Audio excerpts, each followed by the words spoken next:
고금소총 야담 전설에 오신 걸 환영합니다. 재미있게 시청하시고 즐거운 하루 되시기 바랍니다. 그리고 저의 생계에 큰 도움이 되는 구독과 좋아요 부탁드릴게요. 오늘의 이야기 시작하겠습니다. 저희가 바로 그 스님이라오. 옛날 윤생이라는 사람이 관서지방을 유랑하다가 어떤 총가에서 유숙하게 되었는데 마침 비를 만나 계속 묵게 되는 일이 있었다. 총가의 안주인은 비록 나이는 들었으나 말본새와 행동거지가 그냥 시골 노파 같지는 않아 보였다.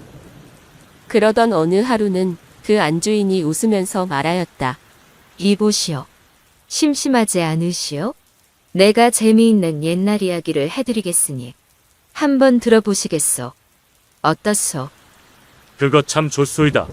안주인의 말에 마침 무료해하던 윤생이 기다렸다는 듯 흥미를 보이며 대답하였다. 그러니 곧 주인 남자가 당황스러워하는 낯빛으로 다급히 안주인을 말리고 나서더니 말하였다. 당신은 좋지도 않은 이야기를 또 들추어내서 하려고 하오. 그 창! 남편의 퉁퉁거리는 말에 안주인이 남편에게 말하였다. 당신이나 나나 다 늙은 마당에 그 얘기를 한다고 한들 뭐가 그리 해로운 것이 있으며 뭐가 그리 수치스럽겠소. 그러더니 안주인이 이야기를 들려주기 시작하였다. 나는 본시 초산 기생이었답니다. 내 나이 16살 초산에 부임한 사또와 사랑에 빠져 그와 함께 살게 되었지요. 그러던 어느 날 사또가 한양으로 다시 돌아가게 되어 어쩔 수 없이 이별하게 되었는데 나를 끔찍이도 총애하던 사또가 쓰고 있던 진물이며 창고의 곡식 등 그가 가진 모든 것을 저에게 주며 말하였답니다. 내가 급히 돌아가야 하는 상황이라 너와 함께 돌아가지는 못할 것 같구나. 그러니 여기 남은 모든 재산을 정리해서 너도 곧 뒤따라 한양으로 올라오거라. 내가 오기만을 기다리고 있을 테니 그때를 기다려 함께 백년해로 해보세나. 그리할 수 있지? 사또의 말에 나는 울면서 그것을 허락하였지요. 하지만 그가 떠난 후 그의 애틋한 정을 이기지 못하고 이내 그가 준 것을 모두 폐물로 바꾸고선 동자 한 놈을 데리고 길을 떠나게 되었답니다. 때마침 그때가 겨울이라 큰 눈이 내리고 가던 길마저 잃게 되었지 뭡니까? 그래서 말잡이를 해주던 동자에게 말을 버리고 길을 찾게 하였더니 불행하게도 녀석이 눈 속에 빠져 한참을 헤어나지 못하더니 죽어버리고 말았지요. 그렇게 혼자서 한참을 이리저리 헤매다 날씨는 점점 추워지고 다리는 얼어 걸을 수조차 없는 지경에 이르렀는데 설상가상 날까지 어두워졌으니 눈앞이 한 채 앞도 보이지 않았답니다. 그런데 저 멀리 숲 사이로 깜박거리는 등불이 보이지 뭡니까? 얼마나 기쁘던지 전 먹던 힘을 다해 기다시피 눈 속을 파헤치고 가서는 문을 두드리고 보니 부처님을 모시고 있는 남자였답니다. 그런데 방문을 열어보니 방 안엔 탁자 위에 부처님 한 분만 계실 뿐 아무도 없어 조용하더군요. 허나 아랫목이 따뜻하고 등불이 켜져 있는 것으로 봐서는 누군가 있기는 있는 듯 싶었지요. 그러나 처지가 처지인지라 주인 승낙이 고모고 내 알 바 아니고 일단은 몸부터 녹이는 것이 먼저인지라 방 한가운데 퍼질러 누웠답니다. 그렇게 얼마나 지났을까 온몸이 눈처럼 사르르 녹으면서 이번에는 열이 나기 시작하는데 도무지 견딜 수가 없는 것이 아니겠습니까? 보는 사람도 없고 해서 치마며 저고리며 걸친 것이라곤 다 벗어져치고 소국바람으로 누웠더니 열이 좀 가셔지는 것 같더군요. 그렇게 한동안 몸을 추스르는 것도 잠시 갑자기 어디에서 나타났는지도 모를 스님 한 분이 내게 사납게 달려들더니 저를 범하기 시작하는 것이 아니겠습니까?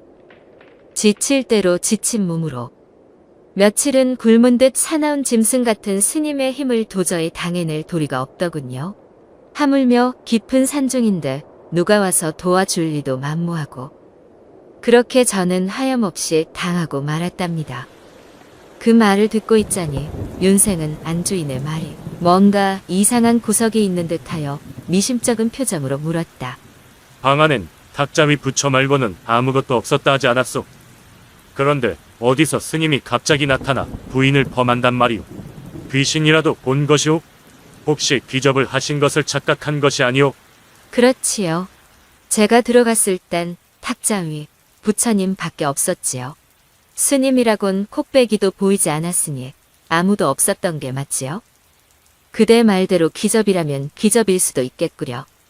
정신 나간 상태였으니.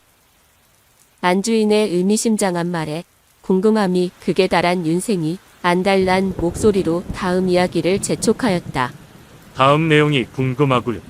네, 더 이상 끊지 않을 테니 어서 말해보시오. 윤생의 안달난 다그침에 안주인이 다시 이야기를 이어가기 시작했다. 사건은 이러했답니다. 엄동설한의 날씨에 반정신을 잃고 넋이 빠진 처자가 방문을 열어젖히더니 갑자기 스님이 수행 중인 방 안으로 들이닥쳐서는 자기 집인 것처럼 벌러덩 드러누워 걸친 옷마저 벗어 던지고 속옷 차림으로 누워있으니 이를 보다 견디지 못한 스님이 탐욕을 참지 못하여 벌어진 일이었던 게지요. 그러니까 애초부터 그 방 안엔 탁자 위에 부처님 따위는 없었던 거랍니다. 정신이 혼미해져 스님이 가부좌를 틀고 수행하던 모습을 부처님으로 착각을 했던 것이지요. 본래 이 스님은 이미 10여 세 때부터 삭발 출가하여 생식하면서 혼자 암자를 지키며 살아왔는데 그때 나이 28세였지요. 계행이 비록 높았으나 그날만큼은 어찌된 일인지 정욕의 온몸을 지배당하였으니 10수년간의 수행이 한순간에 무너진 날이 되었다 하더군요. 하여간 그렇게 어색한 밤이 지나가고 다음 날이 되어 가던 길을 서둘러 가려 하였으나 눈이 처마에까지 쌓여 도무지 어떻게 할 수가 없었답니다. 그렇게 하루는 이런 이유로 또 하루는 저런 이유로 암자에서 겨울을 나다 보니 어느덧 나와 스님의 정이 눈 쌓이듯 소복소복 두텁게 쌓여만 갔답니다. 그러던 하루는 스님이 저에게 이렇게 말하더군요. 이보시오. 인연이란 것이 참으로 묘하지 않소? 나도 당신을 찾지 않았고 당신 또한 나를 찾지 않았건만 길에 첩첩이 쌓인 눈이 나와 당신을 이렇게 만나게 해주었으니 비록 나의 계행은 당신으로 인해서 훼손되고 당신의 절개 또한 나로 인하여 이지러졌으나 이는 하늘이 당신과 나의 좋은 인연을 만들어주기 위해 이리 한 것이라 나는 생각하오. 그런데 그대는 어찌 꼭 옛 랑군을 찾아가서 첩이 되려고 하시오. 하늘의 인연에 따라 나와 함께 해로하여 안락을 누리는 것이 어떻소이까? 그 스님의 말이 나 또한 생각하여 보니 이치에 맞는 듯 하지 않겠소? 하여 그날로 한속하는 스님을 따라 속세에서 살게 되었는데 훗날 세월이 지나고 아들과 딸을 낳아 집안까지 넉넉해지니 이 어찌 하늘의 이치가 아니겠소. 그 말에 윤생이 집주인 내외를 번갈아 쳐다보자 안주인이 입가에 미소를 지으며 말하였다. 그러하지요.